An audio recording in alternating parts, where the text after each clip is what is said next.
منافقت کی دوستی سے کھلم کھلا دشمنی زیادہ بہتر ہے۔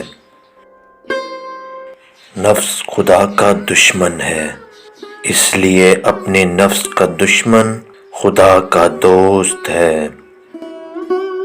جو شخص چاہے کہ اس کی عزت بلا ذات و قبیلہ ہو اور ہیبت بلا حکومت ہو، اس کو چاہیے کہ گناہوں کو چھوڑ دے اور اطاعت الہی اختیار کرے۔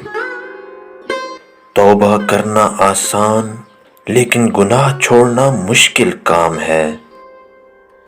کم عمر والے کے گناہ اپنے سے کم جان کر اس کی عزت کرو۔ جو شخص تمہارے سامنے دوسروں کے عیب بیان کرتا ہے، وہ یقیناً تمہارے عیب بھی دوسروں کے سامنے بیان کرتا ہوگا۔ عقل مند بولنے سے پہلے اور بے وقوف بولنے کے بعد سوچتا ہے۔ جو ہنستے ہوئے گناہ کرتا ہے، وہ یقیناً روتے ہوئے جہنم میں جائے گا۔ زیادہ مت ہنسا کرو، یہ بے وقوفی کی علامت ہے۔ جس شخص نے تجھے رازدار بنایا، کبھی اس کا راز فاش نہ کر۔ جب حاکم موٹا ہو جائے تو سمجھو اس نے اپنی رعایا اور رب سے خیانت شروع کر دی ہے۔ ضرورتیں کم کرو گے تو زندگی میں راحت اور ذہنی سکون پاؤ گے۔ قرآن ایک ایسا دروازہ ہے جس کے ذریعے ہم اگلی دنیا کو دیکھ سکتے ہیں۔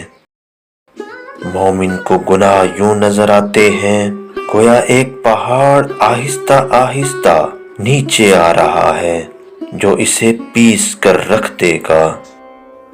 نظر اس وقت تک پاک رہتی ہے جب تک جھکی رہتی ہے۔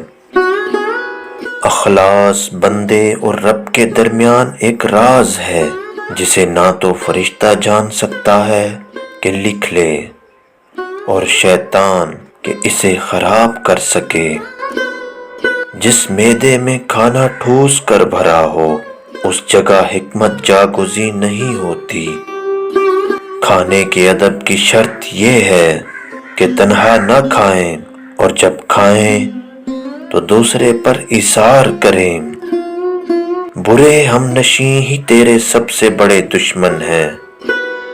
وہ رزق کی فراغی جس پر شکر نہ ہو اور رزق کی تنگی جس پر صبر نہ ہو فتنہ بن جاتی ہے۔ تیری جوانی تجھ کو دھوکہ نہ دے کیونکہ یہ عنقریب تجھ سے چھین لی جائے گی۔